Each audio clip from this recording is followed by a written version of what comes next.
The important thing about restorative justice in education is that it impacts every aspect of education, including the institution. When we look at restorative justice through relationships first, we have to remember that the first relationship we need to look at is our relationship with ourselves. In order to move forward with other relationships, we need to first closely examine and look inward and see what we value and believe in. The important thing about restorative justice in education is building, sustaining, and repairing relationships in the context of a school environment. The important thing about restorative justice through relationships first is that it really is a different way of doing education and of being involved in education with others. The important thing about restorative justice through relationships first is teaching students how to respond in a positive way to everyday challenges at school. The important thing about restorative justice is relationships and understanding relationships with other people and yourself. Restorative justice in education is a concept that is both simple and complex. Simple in that it comes out of the core belief that all people are worthy and interconnected, and complex in that this is woven into all aspects of education. Often, restorative justice is understood primarily as a means for addressing conflict and harm so that safety in schools can be assured. Though this is part of it, on its own, this perspective can result in a focus on the behavior and needs of individuals disconnected from their context. When this occurs, restorative justice is only a tool or strategy. The purpose of this video is to illustrate how restorative justice in education is much more than this, as it shifts our energies from controlling behavior to engaging relationally. At its heart, restorative justice is a way of being and living that grows out of the belief that people are interconnected and all have worth and dignity simply because they are human. In other words, restorative justice in education comes through putting relationships first. Making this shift to prioritizing relationships over behavior is difficult. Reflecting on 3 key questions when interacting with others can help me identify my motives. Am I honoring? Am I measuring? What message am I sending? In other words, when I am with people, do I judge and measure them for what they say, look like, or do? Or do I honor them, knowing that anyone I am with is as important and valuable as the next? Do people get the message that I value them for who they are, not for who I want them to be? Implementing restorative justice in the school context using the idea of relationships first is like tossing a pebble into the water. The pebble is the foundational understanding that all are worthy and interconnected that makes contact with the whole of education. Wide-reaching ripples emerge that begin with my relationship with myself. Do I view myself as worthy and interconnected? If I do, this perspective allows me to honor and accept others. This impacts my relationship first with my peers and colleagues. If I know how to honor and accept the adults in my life, then I will more likely honor and accept my students and invite them to honor and accept their peers as well. I have to live this restorative justice philosophy if I expect my students to engage with it.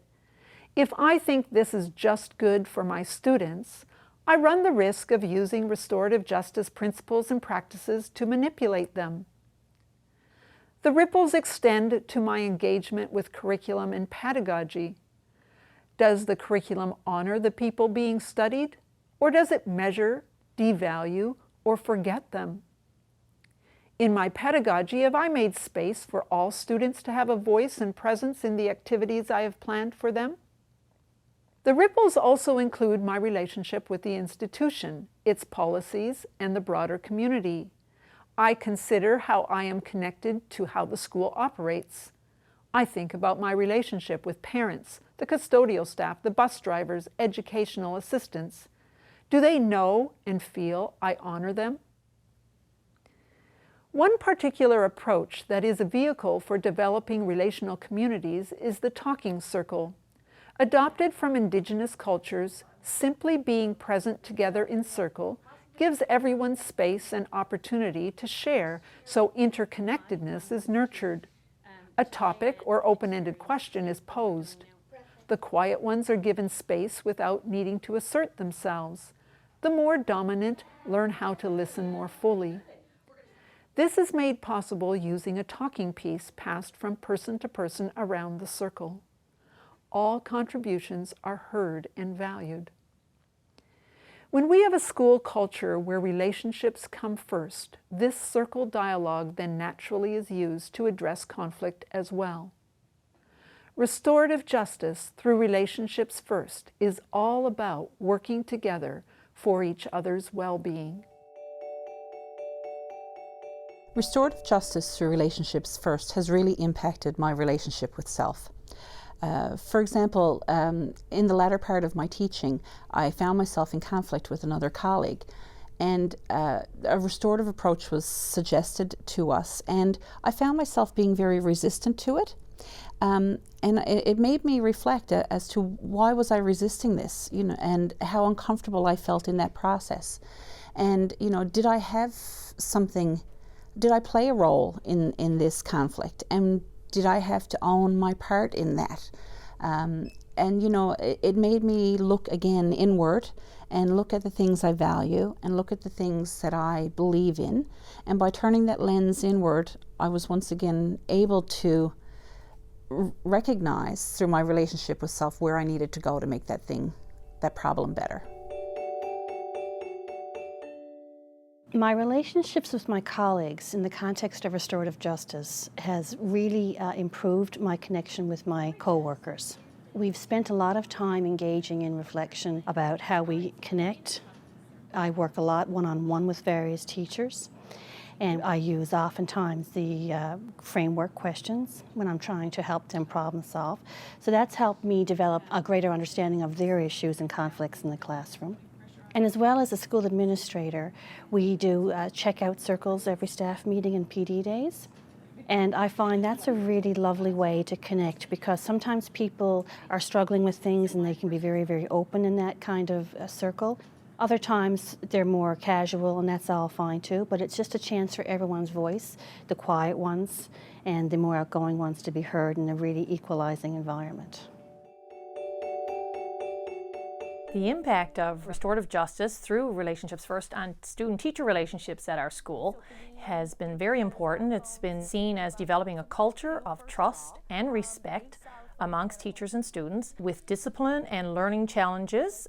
All members feel they're valued members of their class environment, and teachers have shown, and even students, decrease in stress because they know their voice is being heard, whether it's a discipline issue or an academic challenge. And students are remaining calm in this discussion with their teachers due to the fact that the teachers are feeling calm as well, which makes a much better learning environment for all involved. My experience with restorative justice through Relationships First, the way that that's impacted my relationship with students is that I stopped to listen more deeply to everybody. In a busy day, it's easy to hear the child that's being the loudest or is the most boisterous or most extroverted. But I find that even though I probably would have said everybody's equal, I've really become more in tune with equity and each child having a strong voice. The impact of restorative justice through Relationships First on student relationships at our school is that they are beginning now to develop dialogue skills in a positive way. The children are being taught the chat, which is a caring harm awareness talk, where they have safe dialogue and their voices will be heard, whether it's with themselves or with other teachers. And they get to discuss what has happened. They get to talk about how they feel. And they also get to resolve the issue between them and the other person and come to a conclusion or consensus on what they need to do to move on.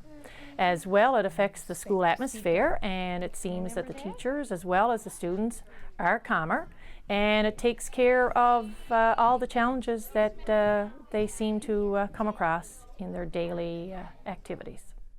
Before I got to know restorative justice on a deeper level, and I still have lots to learn about restorative justice, I would say that children in my classroom had a really strong sense of communication, and we'd always give ourselves a team name and stuff.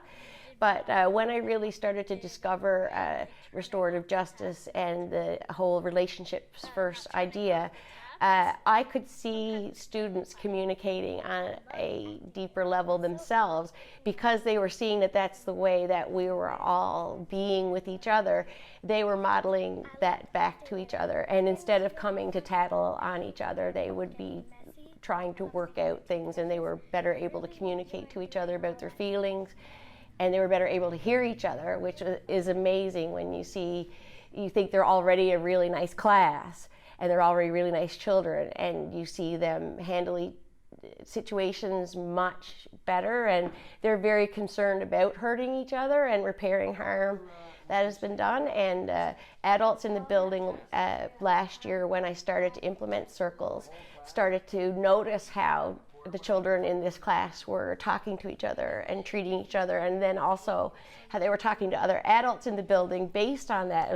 It's just amazing. I highly recommend that if you can pursue knowledge in the area of relationships and restorative justice, that you do. It's a very rewarding way to handle yourself.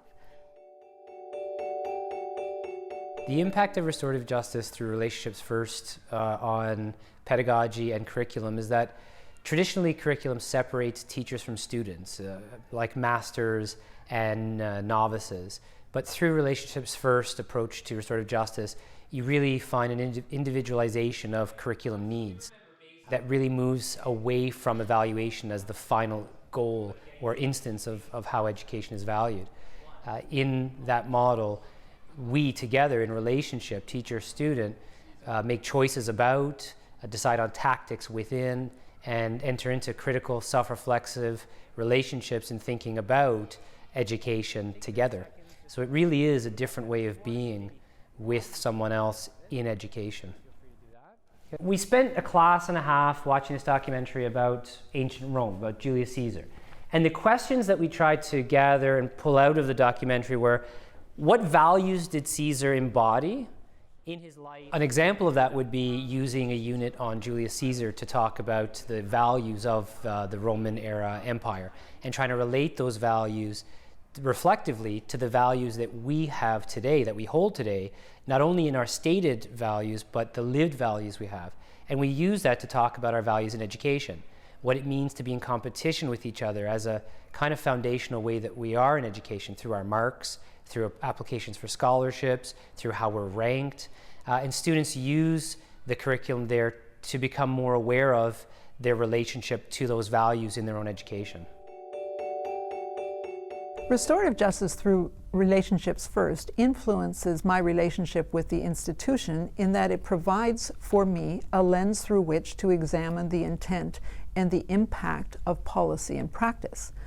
So often institutions and policies take on a life of their own, and people end up serving the institution when in actuality it's the institution that needs to serve the people and provide for the well-being of people.